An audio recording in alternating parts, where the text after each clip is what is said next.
Brilliant from Kennedy. Couldn't resist the shot, and it's gone in off the defender! Determined, you lose your little player. And it's in, it's a goal from Gilmour. Jimmy Gilmour has scored for Falkirk. Finnegan's cross, Stephen Thompson! Falkirk have the lead after a quarter of an hour. McKenzie slips, it goes straight to McGuffey. McGuffey shoots from his own half, and that is incredible! He's taking them all on here. Catch him if you can. You can't. That is amazing. That is phenomenal. A touch of individual inspiration from Kevin McAllister. This is Falkirk Daft with Haldane Construction Services.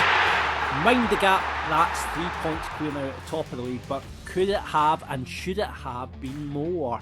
Welcome to Falkirk Daft, where we look back at Saturday's game against Queen of the South. I am your host, John McAnally, and joining me, the one-man band in the main stand, the king of the Prawn Sandwich Brigade, is the Ginger God of Pod himself, it's Ross Wayne. Good afternoon, good evening actually, sir, how are we? Actually, if I'm the king of the prawn sandwiches, surely this Saturday you're going to be the queen, or the prince at least. Listen, it's just that, well, I'm saying it's a one-off into hospitality this Saturday, but I'm actually going back in there for my birthday in December as well. So, what game's that? I can't remember what it is. It is the December. Is it December the 9th? Who we playing then? It's either Kelty or Cove.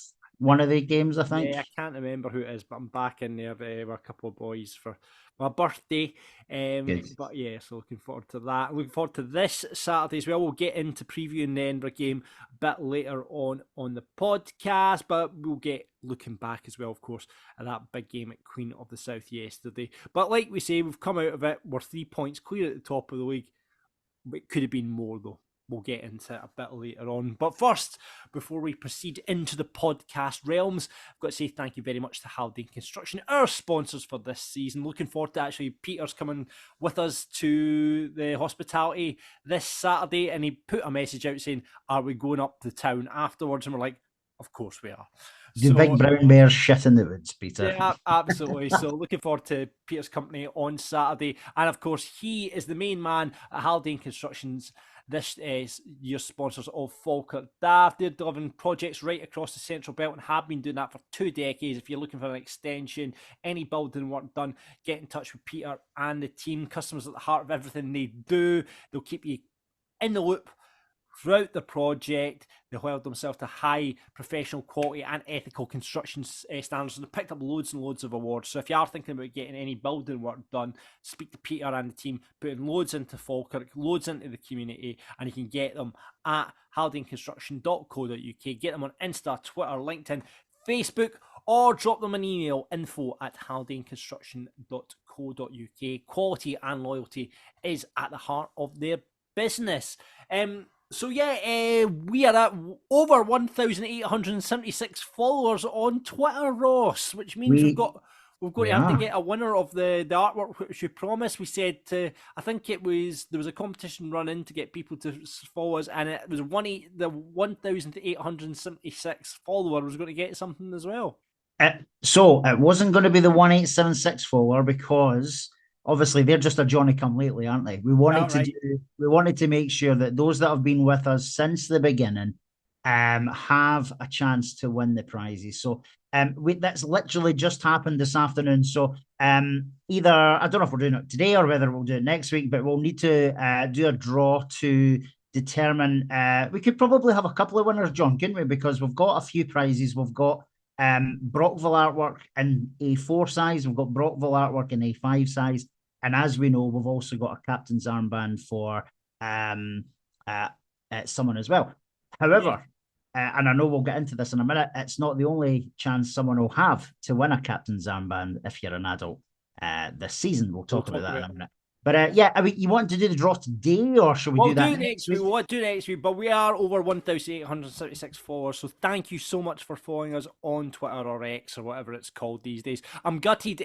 Brad Spencer started following the account, and he was 1875. So it would have been very nice if Brad Spencer had been the 1876th follower on Twitter. That would have been kind of cool, wouldn't it? I know. I was saying we should just froze Twitter and just not accepted any new followers once we got to 1876. But we're now over that. So thanks very much for following us on Twitter. You can keep up to date on the podcast and everything we've got going on there if you haven't done already.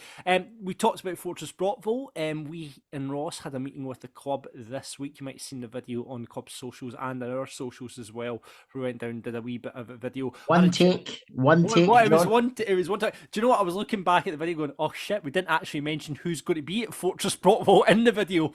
Did we not mention that? No, we did. But those 4 legends that will be at the Inchyra on the 24th of November will be Crawford Bapty, Tiger McLaughlin, Davy Nichols, and Kevin Crunchy McAllister. There's something, it's a really nice mix because I think there's, these guys go to different age groups. They're heroes for different kind of eras and age group. Just a shame we couldn't have had someone a bit more modern. I think that would have been quite nice. But listen, 4 absolute legends of Brockville. But if you want to get down here, we'd love to see it. It's going to be a great night. We're saying, I think there's maybe a bit worry that it's suited and booted and all that sort of. None of that. It's just going to be a really nice casual night. Just come down, have a laugh. I believe some of the ultras have come down, some of the young team as well. So it should we heard that on Thursday. I think they've taken 2 tables, the ultras. So that's guaranteed some shenanigans and plenty of drink taken probably as well. So absolutely. Any smoke bombs probably not because the Inchyra maybe not. No, I don't think health and safety at the Inchyra will have that. But no, listen, all the funds are going in and all the profits are going into the Falkirk Academy. There's going to be, raffles, silent auctions, stuff going on in the night as well to raise money for the Falkirk Academy. And it's a bit, we were talking about it and we're just like, let's make it really casual. We'll, not formal. We'll have a bit of, we'll bring out each player at a time, have a chat with them, then we'll have all 4 out on the couch. Then it will just be a bit of a rammy, and then we came up with this idea of doing it a bit like Graham Norton because that's how the kind of feel of the night we're going for, kind of chat show vibe. And we're going to do a visit to the big blue chair. So we'll be looking for your funny stories, strange stories, maybe even sexual stories from Brockville, which will put you on the big blue chair, and then we'll get Davy Nichols to basically say if he likes it or not, and if he doesn't like it, you're off the stage. If he does like it, you'll get yourself, and this is the first time this has happened, adults get the chance to win a captain's armband. It's gone to the Waynes after every game this season. Big calls giving it to Wayne, but the adults are going to get a chance to win a captain's armband on the night. So it should be a cracking night. We'd love to see you down there. 35 quid a head. All the details you can get at falkirkfc.co.uk. So get down, 24th of November, then Shira. Going to be a cracking night, Ross. It will be. I'm really looking forward to it. It's starting to actually become a bit real that we're doing it now because it's now less than 3 weeks. I think up until Thursday, because obviously that's when we had our sort of catch up with the club in terms of to nail out the ideas. It was still in my head. It was like, oh, it's ages away. But now it's quite close. So the arse making buttons scenario is definitely happening. It'll be fine. Actually, on events, it's probably worth saying as well about this Latapy event. Obviously, a few people have reached out for us. Target Events, who are in charge of the event, who basically approached us to come along and host it. They've went very quiet, and now I'm chasing them up. It's a guy called Colin Campbell who runs Target Events. I'm chasing him up, and hopefully, I believe he's involved in Edinburgh. We will see him this Saturday, so we can see him face to face and maybe have a wee word with him. The last time I spoke to him, he said he was going to send out an update regarding the event he was hoping to plan for early in the new year. Don't worry, however, I do have his home address. If he does, no one's going to get done out of money here, is what I'm saying. So listen, if you have got tickets for the Latapy event, hopefully we can speak to Colin and we can get that sorted for the new year. And trust me, no one's going to be done out of money on this. We'll make sure of that. Like I say, it's not something that we've ran ourselves. We were approached by Target Events to kind of come and host the event and obviously promote it on this podcast. So we feel a bit responsible on your behalf, but don't worry, guys. We'll be on it. But we'll hopefully get that sorted and get a new date in the diary for early next year for that. Falkirk Support Society had an update this week, Ross. Yes, some fantastic figures that announced, John, wasn't it? So 500,000 is a huge number, absolutely massive. Obviously, they gave an update in terms of the membership number, which I think was at 843. I saw, and that's what, over £120,000 a year. So just absolutely phenomenal. Obviously, we all know the continual goal is to try and increase that where possible. However, I think it shouldn't be forgot that that's a huge number contributing every single month, especially in the current climate. But that, for the fact that they've passed the £500,000 mark, and since it's began, is just absolutely brilliant. No, absolutely. The one thing, there was an update. Obviously, they're asking you guys as well to switch over from PayPal to a standing order. So if you could do that, all the details are on the update. So just if you could do that, it's going to save, £5,000 a year, I believe they sort of said, so which is still a not insignificant sum of money as well. That's a big chunk of the cash, isn't it? So yeah, exactly. So that will go back into the club, and like you say, now we've got that kind of fans ownership model. It's all going into establishing the youth academy now. The one thing I would say, and again, I don't want to get bogged down on it again, is this getting over the 25%. Still at 24.7%. Now, they say have got a proxy from an individual to take the current voting power of 25% plus one. But we were told, and I don't know what's happened along the way, we were told that was going to be the 25% plus one was going to happen. Now, it's went back to this, that they're having to contact other shareholders to try and, donate or find these shares from somewhere. I was under the impression, Orson, and I don't know if that's just me, but I was under the impression that 25% plus one had been reached, but it hasn't. No, the last thing I remember being said is they were working towards it, which it sounds and reads like that's still the case. Well, you could argue they're there with the proxy, but in terms of obviously the aim as actually having them, yeah. Yeah, that's the aim, is to actually have them all under the FSS name. I don't think it's a bad thing. I think it's quite a good idea to obviously for them to approach existing shareholders, and there are a lot, John. See, when you look at the list of shareholders now, the sad thing is it's tough as well, because there's going to be a lot of shareholders who have shares in the club that have maybe passed on, that have maybe been handed down to family that either don't really get involved with the club that much. So there may be an opportunity there for them to get that, but obviously there is a proxy position in place just now, which has got them to the 25% plus one, which is a great thing. The thing is, John, we don't know who the individual is. It could be someone who's knee deep in the FSS, and in that regards, all is good. But I can understand the aim for them to get up to officially the 25%. Yeah, because I mean, two months ago we were told this was pretty much a done deal, and it's still not there. I mean, a proxy is, we've got that, but it isn't really worth anything. It can be revoked. A proxy can. Well, it can, but it's you would assume if someone's took the time and effort to get involved with it and decide. I mean, this proxy just come out of nowhere. My understanding of the 25% plus one would come without a proxy. This is the first time I'd seen a mention of a proxy. It was mentioned in a previous announcement. I can't remember when, but it was mentioned at least once. Yeah. Do you know? I'm sure. You know me. I'm the positive person. The two of us probably, but I'm quite optimistic. It's going to work itself out. The big thing is we're there now, regardless of the proxy or not.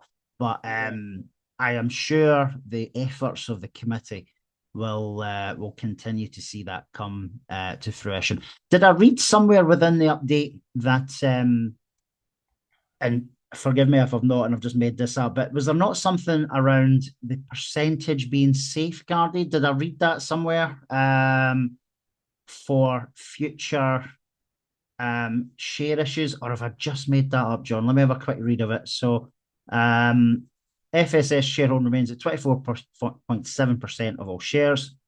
As communicated in the last newsletter, the FSS committee has on top of the shareholding secured a proxy, just as you mentioned, from one individual, which takes the current voting power to 25% plus one. The aim is to increase our shareholding to a point where we own the minimum 25% plus one, and thus secure the vital safeguards which allows the membership the opportunity to veto any special resolutions. So what needs to happen. That's what needs to happen. I thought there was some, and again, I've maybe read this somewhere else. I thought there was some information around making sure that if there was future share issues, that there was some sort of safeguard in there, but I've maybe just made that up.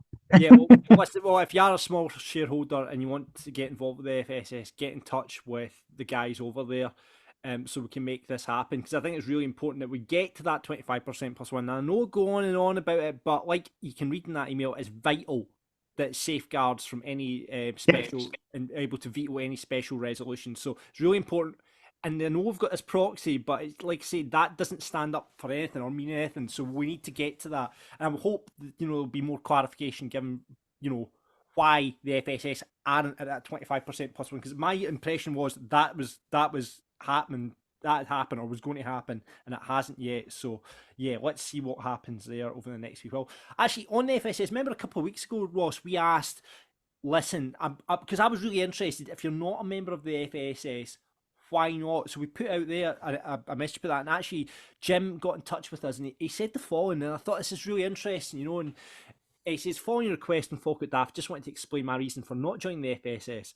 I've been following Falkirk for over 30 years now. I've been a regular season ticket holder, buy strips, attend cup games, put money into club, various ventures that they've had on. Not against fan ownership, but I've never been convinced of the version that's being sold to us, and that as the time has moved on, even less so. They say it is democratic, but I don't see any real evidence of that, especially when one of the initial statements said that they may make choices we wouldn't like. That hardly convinced me to sign up, as it purports that even a large percentage of the fan base could be unable to stop them from doing something we may think be harmful to the club. That's an interesting point. What I keep hearing is that will be fans, is that it will be the fans' fault if we don't have enough money to tick over. That to me is absolute nonsense. Add to that the threats of selling to external investors should not enough fans sign up to any of the fan funding schemes. That's nothing other than sentimental manipulation. As much as support the club, I agree with John that the club is first and foremost a business. Fan funding has always been a thing, and for the majority of my time supporting the club, we've been fan owned. I'll still go to games, whatever league we're in, and continue to invest in things that interest me, but if they intend to continue to budget beyond our means, then there will be no club to support. We have a much larger turnover than any club in this league, including those who have won promotion before us. The old board were slated for budgeting on unaccounted income. Where would we be now if not for the extra money we received from share sales, the cup run and the FSS loan last season? I'm not just going to feel guilted into giving money away for nothing, and definitely won't be made to feel like less of a fan for doing so. If the manager they hire can only get us promoted with a budget we can't afford, then we need to find someone else who can. I'd much rather have a club to support than risk it all to satisfy yet another person's ego. Sincerely, Jim. I think Jim makes some good points there, in all honesty. But it's interesting to hear that come out, because I wonder how many other people like Jim in that respect. There may be, John. Obviously, they've not got in touch, but obviously that's quite brilliant that he's took the time to get in touch, because we did ask. We did ask the question. I did ask Jim, are you happy with us to read it out? And yeah, no problem. Yeah. If I'm being honest, John, there's a few bits in there that are probably quite personal to Jim that I personally don't agree with. But what do you not agree with? Well, you and I have talked about this probably a few weeks back, but obviously the perception that the club's a business, I think that's a really personal thing, because to me, a business is something that I actually don't have too much loyalty to. So see if I regularly go to Tesco's every week, or there are other supermarkets available. But if I go to a see when I go to Tesco, see when you have a Sainsbury's bag in Tesco, do you not feel like awful? That's have your bag, you have an Asda bag in Tesco or something like that. Anyway, sorry, that's beside the point. But I think if I have a poor experience at a business, I can obviously quite happily move my business elsewhere. So that to me is a business, right? The club to me is not something that I look at personally as a business transaction. Like, so when I buy a ticket or a strip or hospitality, it's not a business transaction to me. It's heartfelt because I care about the end result. No, it's not to say Jim doesn't. Absolutely not. I'm just saying I struggle to see where people see it as a business. That to me, in terms of my own head and heart, that I struggle to see that side of it.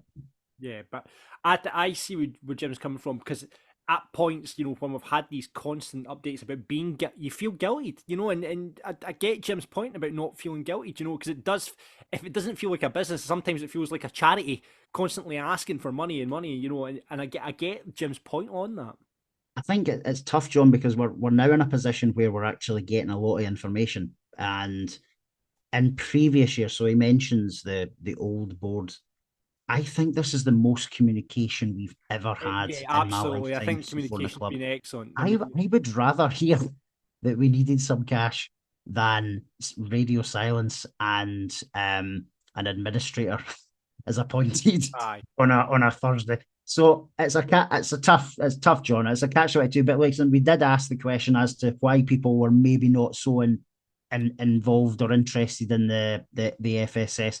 There's loads of good points he's made in there. Around he's still obviously putting his money in. We've always said, you and I said this 2 or 3 weeks ago, there is no issue with a fan putting their money in to buy a ticket, hospitality, something for the shop, the 1876 club. Every single fan doesn't have to be in the FSS. Yeah. That £10 that they spend on a scarf is just as important as the £10 that we spend to the FSS. Now, some will disagree with that, but that's my opinion. I think putting money into the club, regardless of how you do it, is brilliant. And I obviously that he's mentioned about being thought of as less of a fan. Could just be me. I've not felt pressured into doing something I didn't want to do. Like I'm quite honest, I don't do the 1876 club. I could do, but I don't do because it doesn't float my boat. But there'll be people saying the same about FSS. But because I don't do the 1876 club, it doesn't make me less of a Bairns fan than somebody who does, or vice versa. If I was to do hospitality, here's the joke. If I was to do hospitality half a dozen times this season, it doesn't make any difference. Half a dozen? Well, you know what I mean. And the rest. But that doesn't make me any more of a fan than someone who does it once or none or not at all. Yes. So there's loads of good points he makes in there, because we're all Bairns. We've all got the club at heart. We did ask the question, so that's a really good that we've had that. Thanks for that, Jim. Absolutely. And if there's more, please do send them in. Yeah, please, I'd love to hear on that. The budget bit's really interesting as well, I find, because we have, obviously, this is where this big gap of £400,000 is coming from, because obviously we're budgeted a lot higher, to get the players in. It will be interesting if we do get promotion. It's a big touch wood moment there. If we do get promotion this season, how the budget, will they adjust the budget more to our means once we get back into the championship, or do they go again and we still have that? It's a big call. Loads of people will have different answers to it. So I assume, based on Jim's last sentence or paragraph, he obviously talks about he would rather have a club than take a risk with the budget. Again, nothing to do with that. But then you'll have others who would be like, well, once we've got to the championship, we don't want to just be fighting relegation, or we don't want to be sitting mid-table. We want to be that team that's pushing towards the top end. So it's a big decision. I don't know. I'm glad I don't have to make it, if I'm being honest. Yeah. But I'm happy to back a plan of attack that sees us push ourselves on, because personally, and you'll be the same, you just want the club to do well, don't you? Like you want the club to be there, and it's trying to strike that happy balance. You're right. Of pushing to do what we want to do, but also making sure that we're solid. Not doing as well. Too much, so you still got a club to support, because that. Yeah, these crowds though must be helping, John. Like, I know there's no way the club of budgeted for 4,500 people through the gates every home game based. I mean, the crowds have been so much better this season. Obviously, that goes hand in hand with the performances on the park, the team that's out there playing. So long may that continue. No, interesting points from Jim. Thanks very much for getting in touch with that, Jim. And if you want to get in touch, please drop us. You can stay anonymous if you want. drop us, John or Ross at falkirkdaft.co.uk, or you can drop us a DM on Twitter or Facebook, because I'd love to hear some more responses. I'm just really want to gauge why people aren't buying into some people aren't buying into the FSS. But like you say at the start of it, 843, £500,000 put into the club is great work from them. So long may that continue. Something interesting happened on Friday night, which everyone seemed to pick up on straight away, is Alan McManus, who's involved in the St Mirren youth setup. You'll remember, old team will remember Alan McManus as a centre half at Hearts back in the day.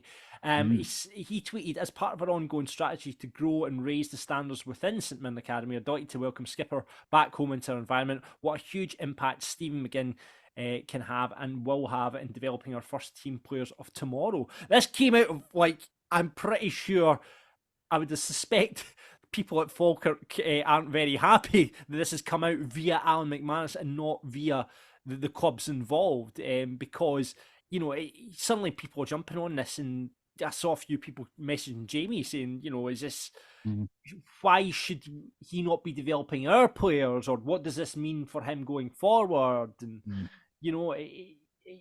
it's an interesting question. I think Stephen McGinn is a really important. I think he's I know Ross, you've got opinions that it'll be unlikely that he'd come back into the first team, and that probably is the case with Brad Spencer doing so well. But I think as the most experienced person in our squad, he's he'd be a really important person behind the scenes there, and on a coaching perspective as well, I guess. Yeah, no, 100%, John. You'd rather he was inside the tent pissing out than outside the tent pissing in. He's that kind of guy, and you do want him around the club. I agree with you. It probably wasn't how Falkirk would have wanted it to come out. I know I did say this last week or the week before. I don't think he'll play much football for Falkirk between now and May. He probably will play some part, because, and he could play a really important part, especially with injuries or seeing games out, coming on off the bench, that type of thing. We know already the influence he's got with the players in the squad. So, listen, it's a part-time position. I assume it doesn't impact match days. I assume it doesn't impact his training during the week when he's back training. Yeah. If it's young kids, you would, again, I'm making a lot of assumptions. This is probably why Falkirk would like to have made some sort of announcement, but he's probably doing it at night. And as long as he doesn't injure himself, I suppose there is a key question in there. If he does injure himself doing a part-time job or in his personal life, how does that help or work with our insurance and all this kind of stuff? But if it's a part-time gig, I'm sure there's loads of other players doing it. And let's not forget, we've had Falkirk players over the years do other things as well. Like David McCracken was a PT. He may have also sold sort of protein shakes and all this kind of stuff as well, didn't he, at one point? So it's not the first time. The difference with this is he's doing a bit of coaching for a club who are similar sizes to us, but they're obviously in the Premier League just now, which is probably grating on some. He is coaching our reserves, not reserves, but he is helping coach the reserve. Sorry, he was in the dugout for the reserve games recently. So he's obviously doing a bit with us as well, which I assume doesn't impact what he's going to be doing. Yeah, no, it does. I agree. I mean, Stephen's obviously, it's been very unlucky with injury, and if he develops his career, and I'm guessing he's wanting to go into management coaching at the end. Is he not nearly 35 or 36, Johnny? 36, yeah. He's planning for it, isn't he? So fair play. Yeah, exactly. So, but fingers crossed. I mean, he can get what we want to see is Stephen McGinn back on the pitch and having that influence of the pitch. Because remember when he first came in, he was an absolute Rolls Royce. I think just with the legs, and we've got obviously Brad Spencer, Finn Yates, Aidan Nesbitt that can go in there. He'll struggle to get back into the first team, but to have that experience and, like you say, pick up a couple of injuries near the end of the season where maybe needing an experienced head, a steady head to just go on and just hold the ball up and whatever. Stephen's going to be perfect for doing that. He will. Yeah, absolutely. Right, yeah. Ticket price being announced for the Dundee United and the Formartine games. That's on Friday the 17th and Saturday the 25th. Decent prices, 15 quid adults, concession 10 quid, under 18 6 quid, and obviously under 12s are free with an accompanying adult as well. So get along to those, get your tickets for that. Obviously not on the season ticket, but should be Friday nights are all. I love the Friday night games, and looking forward to that. They'll be good under the lights, as we say. Yeah. It's on TV, that one as well. So I think there'll be a big crowd at the Dundee United game. Not to say there won't be a big crowd at Formartine. I think there may well be another 2,500 in for that game, like we saw at the Queen's Park. What was the Queen's Park game? The Challenge Cup, wasn't it? So yeah, I can see a fairly healthy crowd for both games. Dundee United are on a good run, so they may go to some way to fill the away end, I would think, John.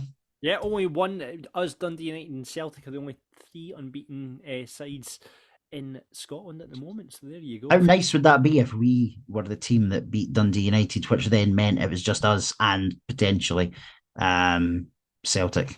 Yeah, it would be nice. It would be nice. But yeah, those games going ahead, like I say, on the 17th, and the Formartine games the day after the Inchyra night. So there'll be a few hungover boys in for that. There will. Shout out to Evan Harrower. I don't know if you remember Evan. He was on this podcast with his dad Scott last season, but he was in charge of the megaphone at Queen of the South yesterday, Ross. Yes, we spoke to Scott this morning, didn't we? He sent us a photo of young Evan, who was invited down with the ultras down the front to get the chants going. So absolutely brilliant. I don't know if you've seen him, but I've seen him in some of the pictures that Ian Snedden sent us on this season so far. I think the young Evan sits quite close to, not quite in the ultra section, but him and a few pals, they've got like the reflags and stuff as well. So it's, like you said last week, it's almost like a wee mini ultras section close to the ultras. So brilliant, but not only brilliant for Evan, but shout out to the ultras 1876 as well, because that is just showing how inclusive they are. It's not a closed shop. Darren and Adam were on recently, and do you know what? It's the right thing to do. It's the guys said it. Let's get as many people into that stand, into that section, who's up for it as much as we can, and it's already doing amazing stuff. So let's just see it grow.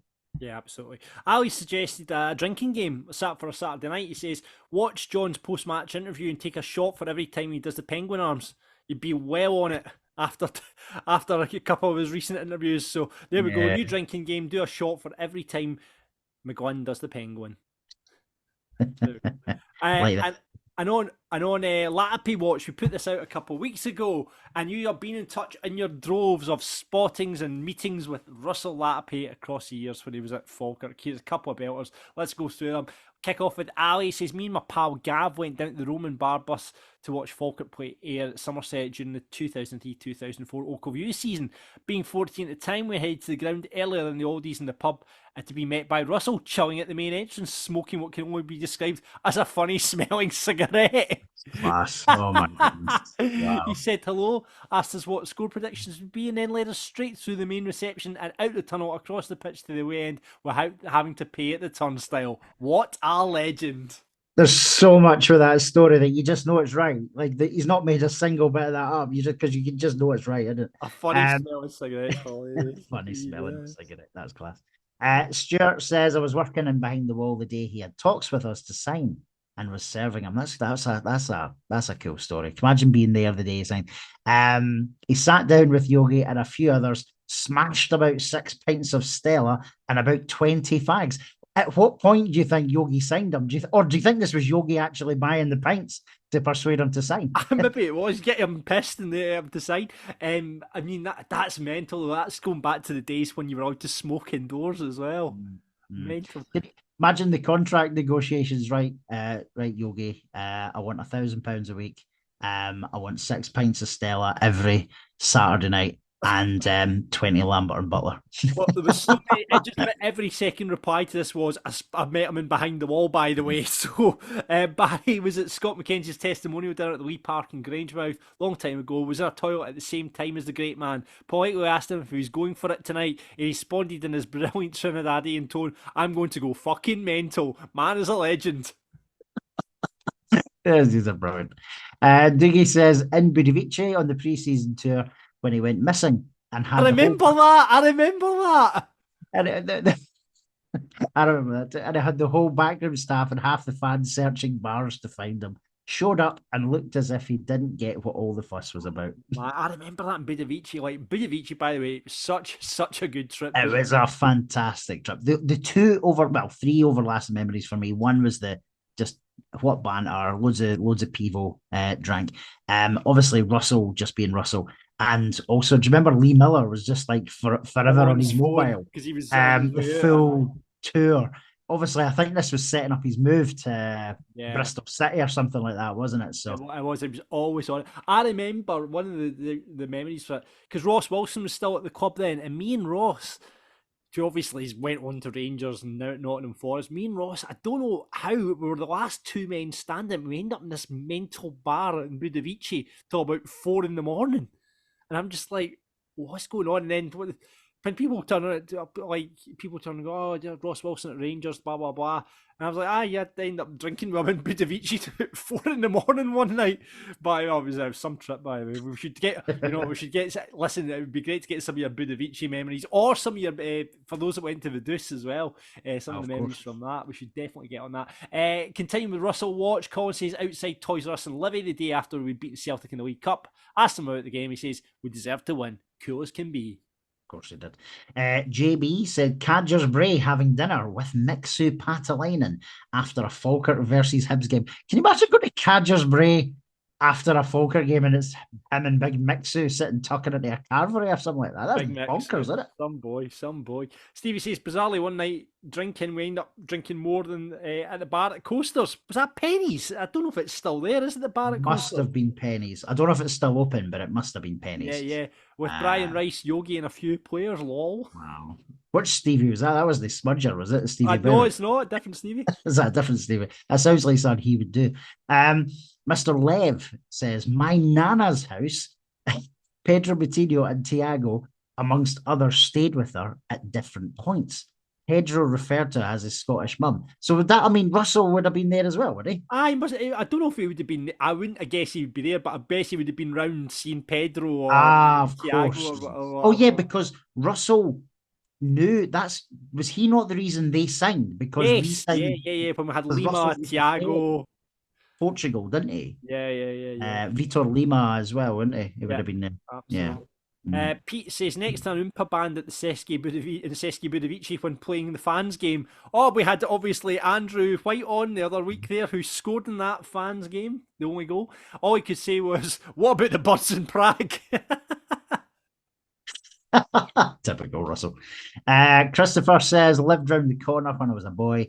Him, Brent Raheem, and Jason Lee absolutely destroyed us at football a couple of times at the play park. Amazing. Brent Raheem. That is mental that these stories have an absolute peach a go up at St Johnstone. Brent Raheem, what a player he was. He did. Kiddy says, came out a kill and joke gig at the garage to be confronted by him in the middle of Sauchiehall Hall Street. He near shat himself as a pissed up, sweat drenched Tink shouted, Russell! Jamie says, regarding Russell Latapy watch, I went into home base in Falkirk when the ex-wife used to work there, and I was picking her up at the end of her shift one night, and she came scuttling over to me like a giddy school kid, saying, come here quick, I need your help. So I followed her to an aisle at the back of the store, where I was confronted by the legend that is the magician himself, wee Russell. Inside, Jamie was thinking, holy shit, I'm not worthy. I was like, be cool, Jamie, be cool. I said, all right, mate, how's it going? Try my best. So she piped up saying Russell's looking for an 8-foot metal bar to put in his garage to sit on his roof when he takes it off in the sunny weather. I was like, you only have 4-foot bars, to which she replied, yes, you can weld them together with your welder. And Jamie says, well, I don't have a welder. She said, yes, but you have the tool that you can put to metal and things. I said, that's soldering iron. Yeah, that's the thing. At that point, I looked at Russell as my heart sank with embarrassment and said, I'm so sorry, mate. I can't help you. Bloody hell. I think that's Jamie from Texas. It is Jamie, yeah. Oh my goodness. Jamie also adds, following a recent discussion on beers, that Modelo and Grolsch with the proper pop bottle tops are readily available in Texas. There we go. So we need to get to Texas to get those Grolsch bottle caps. Brilliant. So thanks for your contribution on Russell Watch. Who should we do next? We've done Pedro, we've done Russell. Who should we do next? I think that's a good shout. See any stories from Vaduz or indeed Budovici. Right. Do you know what Falkirk on tour stories. Falkirk on tour. Right, let's get your Falkirk on tour stories for next week's podcast. So give us your best Falkirk on tour story. That would be brilliant. All right, listen, we've left it long enough. Let's get stuck into the game. Let's talk about Queen of the South 1, Falkirk 1, and our guest pundit this week is Jack Shuttleworth. Hi guys, how are we? Good, welcome back, sir. Thanks very much. Thanks so much for having me back on. I know, second time around, Jack. You know, we've already this is the problem. We're getting all these pundits coming on for the second time. We've already got your favourite Falkirk player. We've already got your favourite memory. Jack? You're an age. You had been Brockville. You would have minded Brockville. I mind Brockville for about 3 games. I was about 7 when I went, but I can't really remember much else, mate. But no, I mean, I loved it. I used to sit. I was right down the front, right next to the touchline, and you just used to see the players get past, get a high five. But that's all I can really remember. Yeah, we'll be looking for Brockville memories coming in Inchyra night as well. If you've got, we've already talked about the big blue chair which we're going to have at the Inchyra night, Jack. Hopefully you'll get along to it yourself. But excellent, yeah. So So what's your favourite Falkirk game then? Let's ask that.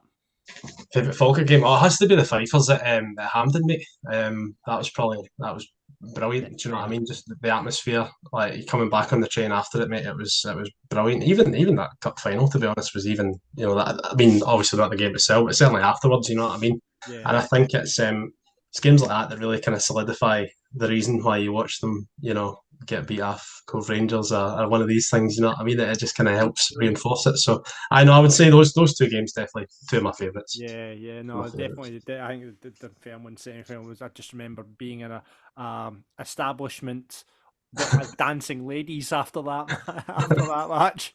Wait, this is a story we need to hear, John. Oh no, we don't need to hear that story. We'll just move on from that story. Right, okay. Let's talk about Queen of the South, will we? Let's. Is that her name, was it?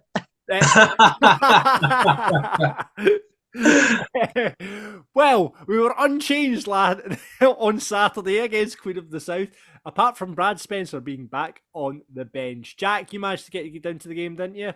I managed to get down. It was interesting, mate. Very interesting game. Ross, you were watching it on Falkirk TV because you're obviously abroad.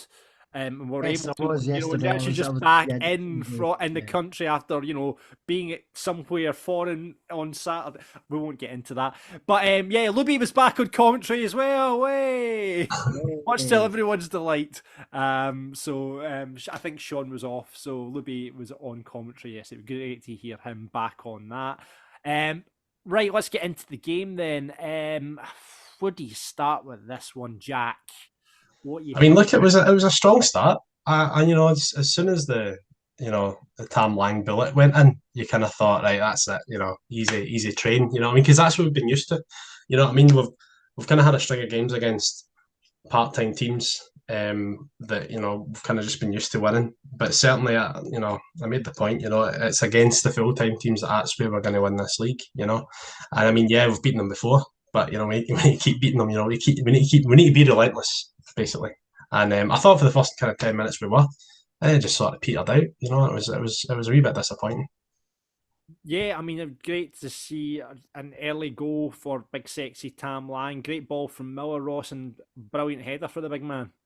Fantastic cross in it was. He got up like a proper Connor salmon, didn't he? So but great header, well deserved, as Jack said. So we'd started with like proper intensity for the first sort of 15-20 minutes, easily, deservedly went 1-up. And then we just petered out, didn't it, Jack? It was just I don't know. I can't actually put my finger on like what changed during this game versus other games. I think that might be the thing, Ross. I think we didn't change. You know what I mean? And I think that we let Queens get into the game. And you know, their wing play was actually really impressive, and I thought, you know, their wee number 19, he was actually really good. He bullied Alfie, you know what I mean? It's the Alfie psychodrama again. You know, what one are you going to get this week? You just never know.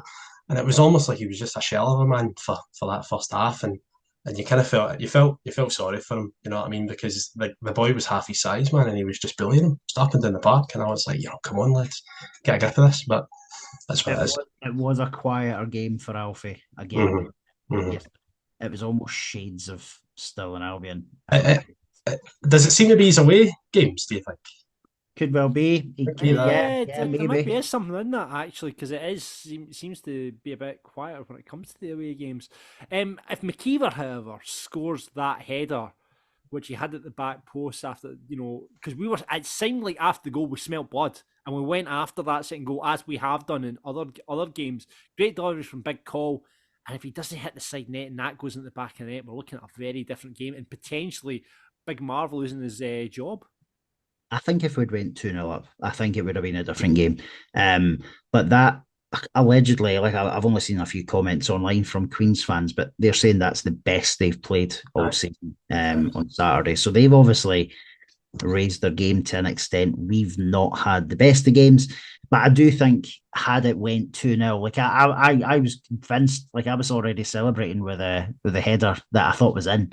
I think everybody did. They were just the way it hit the side netting and the post and stuff like that. But had that been in, it would have been a really different game, I think. Yeah, but I mean, we ruled that as Queen's Park. I mean, Josh Todd had a wee stinger beforehand, a good save from Nicky Hogarth. Josh Todd looked quite good in that match, by the way. But it's quite surprising. I know I said that with surprise in my voice, but Josh Todd looked actually really good for Queens. But then obviously, where did it go wrong for the goal, do you think, Jack? Oh, it's just again, it's the wing play. It was the wing play, ball across, but I mean, it was a bit of a calamity because Leon McCann. I mean, that's a wee shame because he got caught up the field, didn't he? Oh, he got caught up the field. Calvin Miller came back trying to help him out, and the boy just megged him. You know what I mean? It just went straight past him, and then the ball came in, and you kind of thought like, oh no, it's all right. One of the centre halves has got it, but just didn't seem to be. He just seemed to be on it as soon as it came in, and it was really, really just disappointing to see. You know what I mean? But I thought this was the point at which we see a different Falkirk team. A Falkirk team that fights back and get a bit of grit in the game. And I thought we'd probably maybe get a goal back before half time, but it just petered out, and I think they maybe just took us by surprise. I think. Yeah, it kind of went the other way. I mean, Queens had a couple of free headers in that box as the half progressed, and maybe Hendel could have done better with that shot that he had in the box. It just kind of he pulled it a wee bit. I think it's hard to tell a kind of defender come midfielder that he has to do better. When he's shooting, it's hard, but I mean, he could have maybe done it differently. I think, but he got a deflection that shot. So maybe if the deflection hadn't come in, it might have been in the back of the net. But who knows? It just felt like a day of poor finishing. That's kind of how it felt to me. And I think that's probably the main frustration that people had yesterday was just that wee bit of quality that we've seen quite a number of times this year was just missing. No clinical enough by far. Not surprised that Brad Spencer came on at half time, Ross. Not at all. I like Bisland in terms of what I've seen of him so far. I thought he did really well against Queen's Park. I thought he did well last week as well. He didn't have a great day on Saturday. He just seemed, I don't know if not off the pace. Like he's not unfit or anything, but it just wasn't happening for him, and his distribution wasn't great either, unfortunately. I know he wasn't at it. He wasn't at it, Ross. And I think players have those games, mate. Do you know what I mean? Like and he's young. He's only 19 or 20 years old, isn't he? So he's young still. Exactly. So it's not as if he's a veteran that we can tear apart, But it's just one of those. It's just one of those things. It's just bad game. But we Finn again, just heart of a lion, went back there and did his best. You know what I mean? And he was. I thought he was actually really good. I thought he was really good at right back. I thought he was fantastic again. It's rare for us to say Finn's having a bad game this season, isn't it? Yeah, he's very good. I mean, him and Leon are probably two of the most consistent players in the actual team. But do you think how did he play in midfield, Ross? Did Finn again? Did he? Because I thought he was excellent against Alloa. Certainly in that first half, he was unbelievable last week. Do you think? He's having to get forced into right back for to accommodate someone like Brad Spencer. But is he a loss in midfield? If I was, I know I might have said this last week, but I would far prefer him in midfield. It's who I just don't see John McGlynn dropping a fit Brad Spencer or, for that matter, Liam Henderson, because Liam brings different things to the game. He's a good tackler. He's got the height in there as well. So unless you were to play Yeats alongside the two of them, I just don't see it happening. But personally, my personal preference would be for Yeatsy to be in midfield. But listen, he's commanding the fullback position hugely just now, and I do think probably for Edinburgh, assuming Brad Spencer's fit to start, I think we'll see Brad back in and Finn back at right back.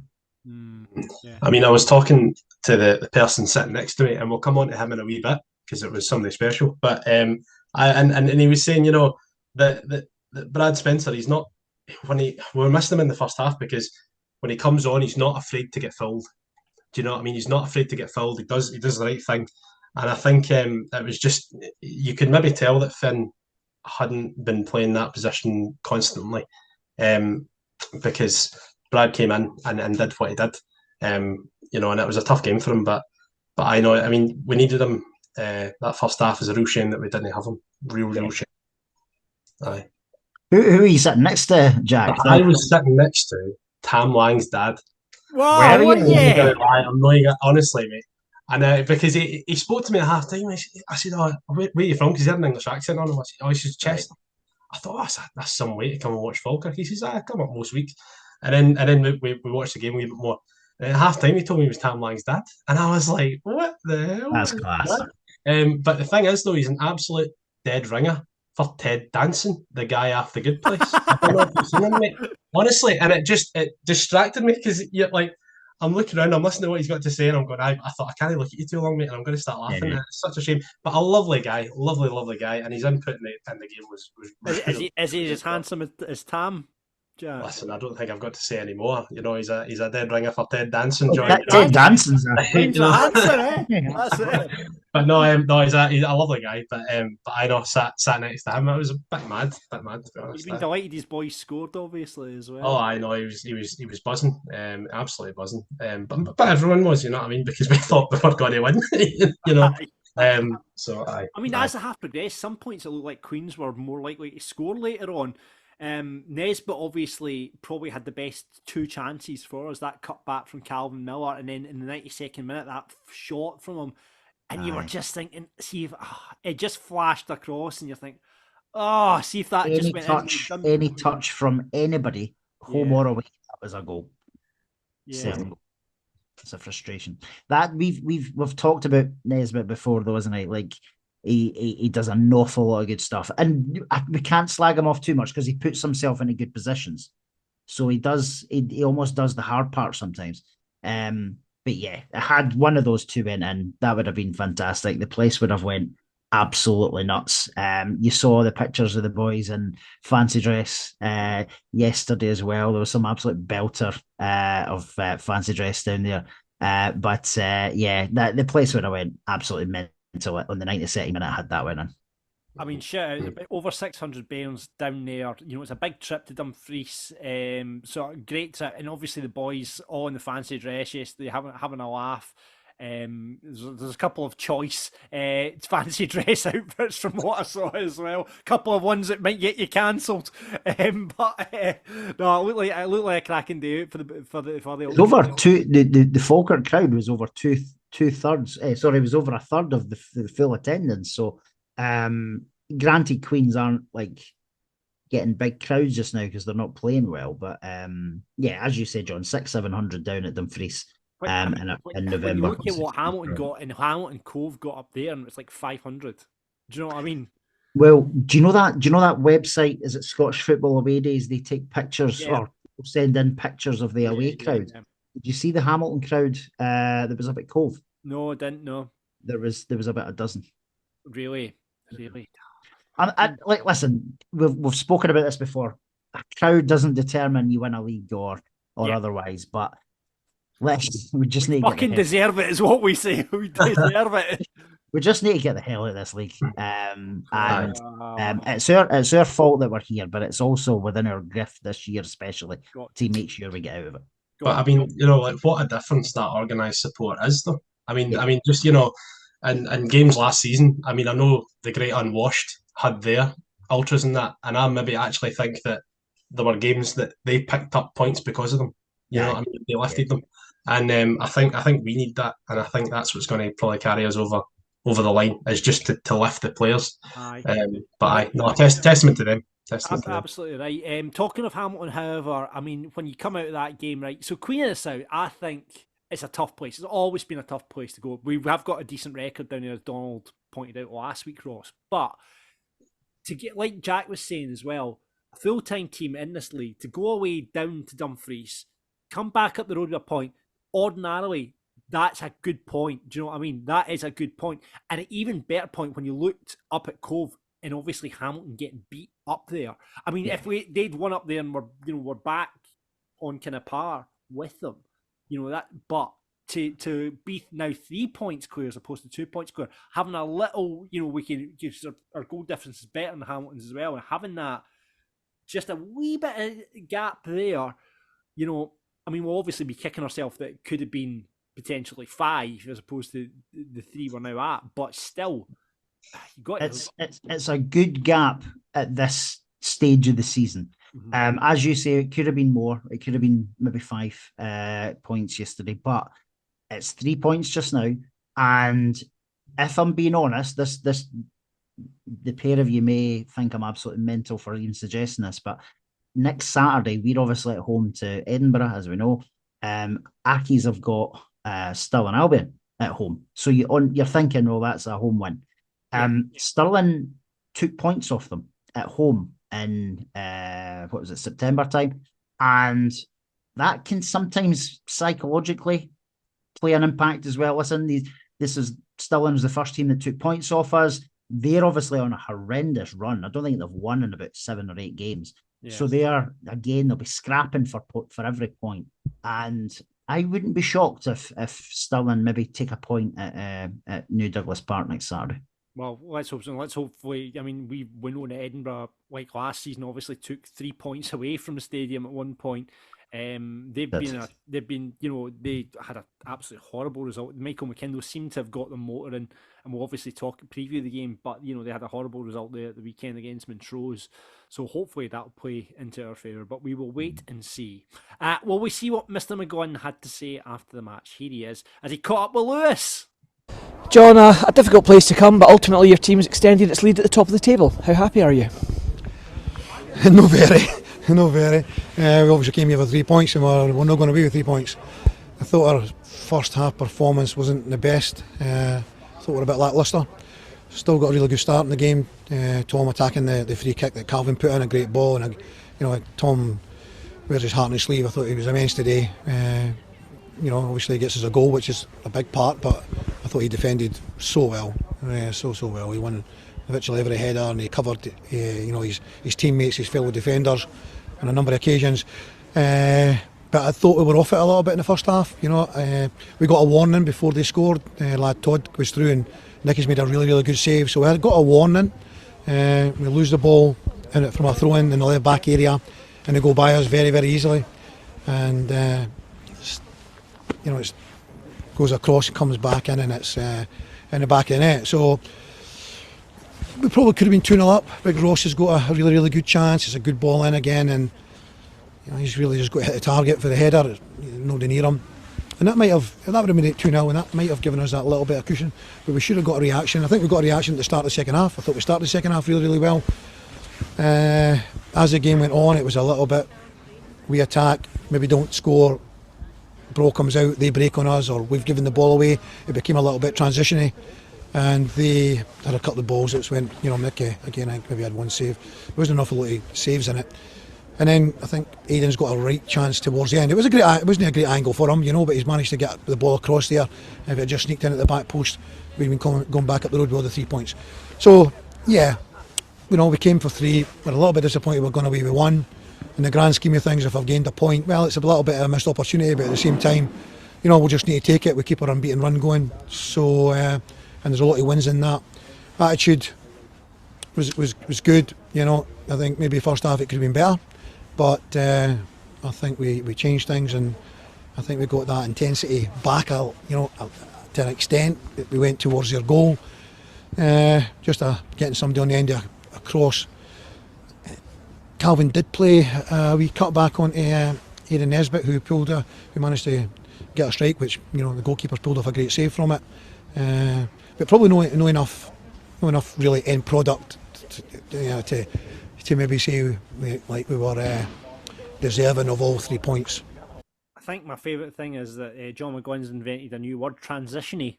I don't believe that. I don't know if that's a word, but I'm definitely using it, transitiony. It was a bit transitiony. I like that. Thoughts on what he had to say, Ross?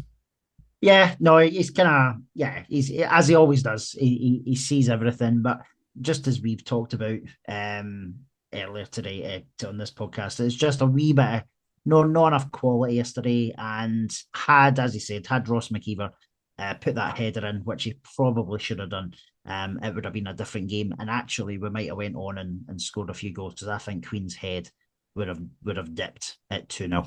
Yeah, definitely. Let's see what the supporters are saying to the game yesterday. Craig kicks us off saying, frustrating game. Bisland was poor and deserved to be taken off. But to be fair, not many were on their game. Big Tam, man of the match by a country mile for us. Need to hope Spencer has no side effects and is back from the start next week. Massive miss when he's not playing. That's probably true too. Charlie says, frustrating and disappointing afternoon. Weren't at our best, but still unbeaten and stretching our lead at the top. The fantastic atmosphere as well. Stuart, pretty poor for the majority of the game, to be honest. McKeever missed a great chance at 1-0. Maybe a different game if that had went in. Cole and Lang, both excellent. Point gained as opposed to 2 dropped. Move on. Indeed. Homer's twin, something similar. A pity we couldn't nick a win, but given other results, it'll do. It will indeed. Davey says, Big Tam was amazing, but also thought Leon had a great game. Not creative enough in the final third. To the wee Queen of the South fannies, we are having a laugh at you. Westy says, watch the full game via West Germany on Falkirk TV. Wow. I must say, the mentality of this team is phenomenal. We continue to grind out results despite not playing our best, and could well have nicked all 3 points with Nesbitt's chance at the death. The gap is opening up below. Did you see Westy when you were over in West Germany, Ross? Yeah, we bumped into each other virtually. Yep. Behind the Wall, that is the whole pub, though I suspect it is Brian Flynn that is messaged on behalf of Behind the Wall. Definitely a real belief amongst the squad of players. Big call, celebrating the boys ahead of him when they made a mistake, berating the boys, ahead of him when they made a mistake was brilliant. Handsome Tam, the Behind the Wall man of the match by a mile, being disappointed with a point there says it all. Yeah, indeed, it's true. And finally, Falkirk 493618. Is that somebody's phone number? Is it? I have to admit, I was very much out for John's head last season. I'm happy to eat my words and say he's the man to get us where we should be. Champions in the making. Championship next season. Fingers crossed. Right, okay, let's get into it then. Who is going to be our Falkirk Daft rated player this week, Jack? Oh, it's got to be a big, gorgeous Tom Lang, isn't it? I mean, he's just, to get the only goal, but not only that, I thought he had a good game. I mean, every ball over 6'5", man, he's just coming to meet, and it's just, you can see it, and we really, really missed it.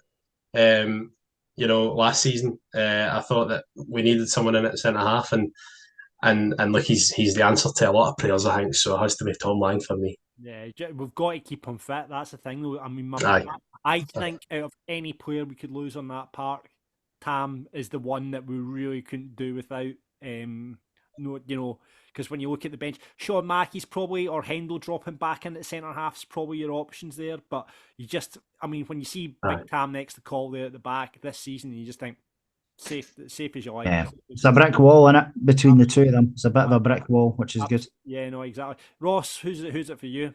100%. Yep, Mr. Lang, Shanga Lang. Yep.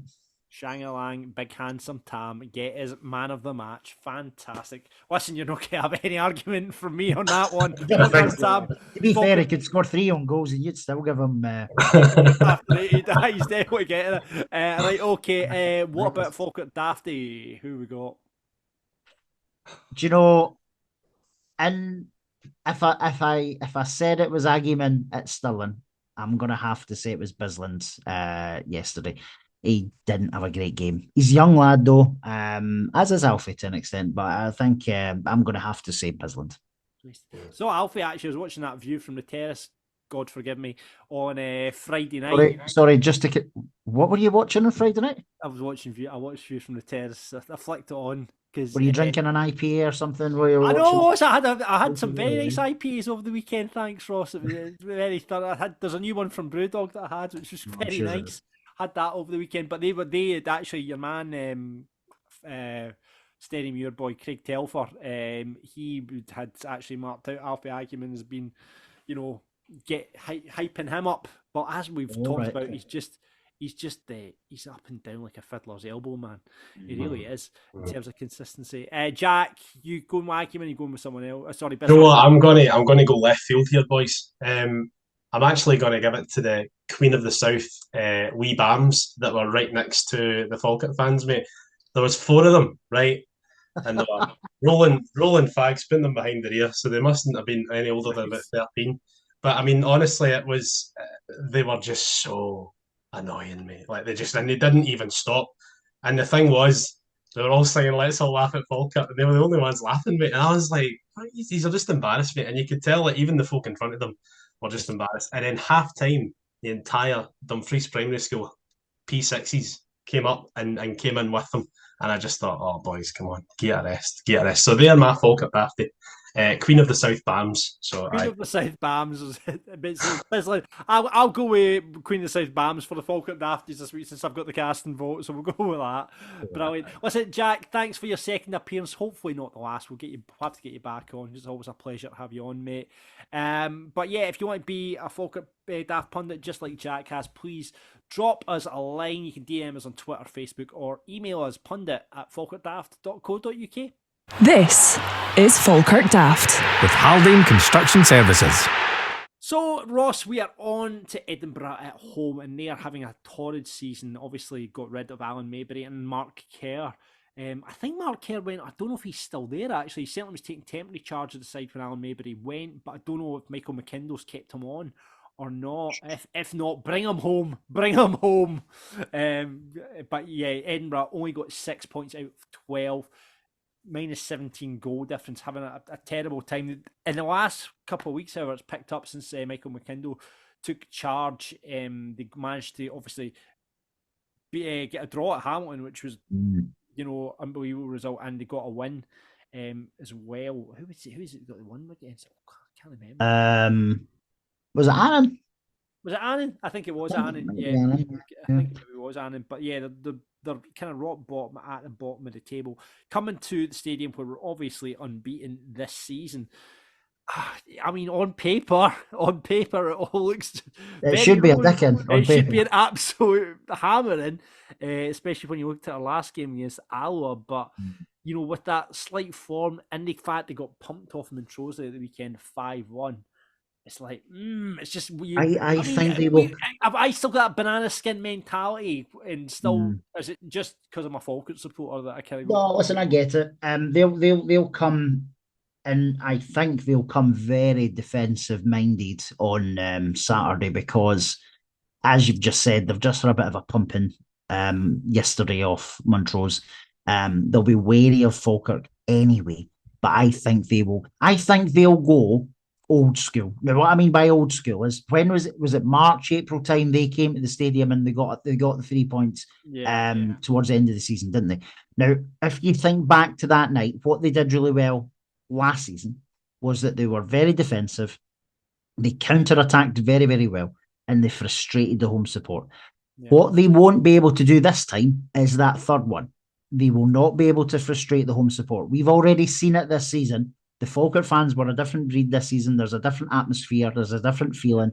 We're not getting on the team's back if it's 0-0 after 25, 30 minutes. That's not happening. Other teams have recognised that as well. Personally, I think we will score a number of goals on Saturday. That's just, they don't look too hot. And granted, we're not sort of firing all cylinders every week, but at home, we look particularly menacing. Yeah. I think, like you say, on paper this should be a shoe-in, an absolute shoe-in. Be interesting to see the bookies' odds on it actually. But it's Falkirk, and I just keep having that at the back of my mind. The wheels are going to come off. We're going to get beat at some point, but it shouldn't. It should not be against Edinburgh. Still in Albion, obviously away to Hamilton as well. So, like you said earlier on, maybe there's a bit of psychological edge there. We still haven't taken points off them before, so fingers crossed that comes through. Michael McKindle went in there, and actually Robbie Leach, one of our former players, one of the kind of Falkirk connections there, says the gaffer's really lifted the spirit and given us more things to think about how he wants us to play. We've taken 4 points from 6 since he came in. Well, that's obviously now 4 points from 9 since the new manager came in, so we're definitely moving in the right direction. The training, the tempo, everything has been lifted, and we're buying into it. Hopefully they're not buying into it too much, and then we can pick up a nice Falkirk win on Saturday at the stadium. Ross, what is the score going to be in that game? Even before we've had a touch of alcohol in hospitality, John, I am going to say, and I never really predict a lot of goals. I'll maybe say 3, haven't I? I've said 3 quite a lot. I think we could score 5 goals on Saturday. I'm going to say 5. I'm going to say 5 now. Wow, I'm really looking forward to these prawn sandwiches on on Saturday, Ross. But yeah, I'm going to take. I'm going to say 3-0. I'm going to put my foot out there and say 3-0. I think. I think we'll come at it. Brad Spencer's back inside, which is looking likely that he will. Morrison will be back in the squad as well. Morrison's I think John back in the squad. I'm not too sure if he'll go straight in with Morrison. I think he might be on the bench and brought on more of as an impact. Ethan Ross, how did he play? Yes, I'm intrigued to find out how he played. Yes, I thought he did okay. He obviously came off a bit later on in the game, but yeah, no, he's slowly growing into who we thought we were signing. He's obviously not having like hugely consistent runs in the team. He's started a few now, but I'm really liking him. I just hope we can keep him for the rest of the season, to be honest. Yeah, actually, on Ethan Ross, but while I remember, last week on this podcast, I said that someone had got his heritage top and sponsored it after doing a negotiation with the club. I would like to send out a heartfelt apology to the man who has been in touch with me since, and I believe called me a cock for revealing those details. So I will not reveal his name because I'm not like that, but sincere apologies to you, sir. I know you got a good deal on the top, and I should not be mocking you for that. Obviously, a shrewd man, and I apologise, heartfelt, to your good self. Right, 3-0, up the road, get up the road with 3 points. I'm very much looking to our hospitality day. Ross, you'll just be going in, the usual seat, Mr. Wayne, the usual. Yeah. So, looking forward to being your guest at hospitality. My guest. And hopefully it's a Bairns win. This is Falkirk Daft with Haldane Construction Services. That is it, my friends, for Falkirk Daft for this week. Thank you very much for listening. Get your tickets for the Inchyra night. It's going to be cracking. Only 3 weeks to go till that happens. Yep. 4 Falkirk legends: Crawford Bapty, Ken McAllister, Tiger McGowan, and the one and only Davy Nichols. I think we should just have an arm wrestle between Crawford Bapty and Davy Nichols to find out who's the hardest. There has to be some. This is a good idea. There has to be Grip some to the waist and fight like men. Go. There has to be some sort of test on the night as to prove who's harder. Absolutely. That's it. Do you know that's a very good? We'll go down the line question. How many red cards you had, Crawford? How many red cards you had, Davy? Have you ever punched someone in the face in the football park, Davy? How many did you knock them? We'll maybe decide. Well, on the night we'll find out who's the hardest. There's a good bit of content for the night. So come down. We'll find out who's the hardest with Crawford Bapty and Davy Nichols. Fucking Tiger should be in the Tiger. Apparently back in the day was a bit of a hard man as well. Exactly. So listen, and let's not forget Crunchy's from Camelin, so he's a wee hard man. Exactly. I mean, Crunchy's, he might be small in stature, but he's got Camelin, behind them. So, we'll get into that on the night. So it's going to be a cracking night. Like I say, chance to win a captain's armband. Silent auction's going to be on the go, and just good beer and banter. It'll be a good laugh on the night. So please get down. Ticket details are in the link below. So get involved with that, and obviously you can buy merch. Come up to Christmas, Ross. I can't believe I went into Pets at Home in the town today, and they had Christmas music and fucking Christmas stockings for dogs and cats, and all sorts of Christmas stuff going I on. can confirm the Klondike out towards Bean Cross, that too has hit like Christmas season. Oh Jesus! Reindeers and stuff, and as soon as you walk in. There is nothing worse in working in radio at this time of year when they start playing Mariah Carey all the time, and it's just brutal. Honestly, Christmas music. I hate Christmas music. I hate. Honestly, it's really tainted my Christmas. I used to enjoy Christmas. It used to be good, and now I just I can't stick it. But anyway, sorry, I'm going off on some sort of rant about Christmas here. But you can get merch, and listen, for your loved one this Christmas, what better than a Falkirk Daft hoodie? You can get it merch.falkirkdaft.co.uk. Buy now so you can get it in time for the Christmas, and like I say, all the profits from our merch go back into the club, usually on Ross's hospitality bill. Listen, thanks very much for listening. Follow us on Twitter, Facebook, Instagram at Falkirk Daft. Give us a wee review, drop a comment on the YouTube, all that sort of stuff.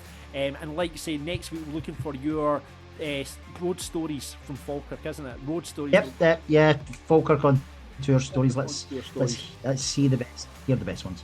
Absolutely, brilliant. And if you want to get in touch with either me or Ross in the meantime, you can drop us an email, john@falkirkdaft.co.uk or ross@falkirkdaft.co.uk. Right, let's get these capital loving citizens to bed on Saturday. Let's give them a good pumping. Come on the Bairns, and until that time, expect the unexpected, buddy.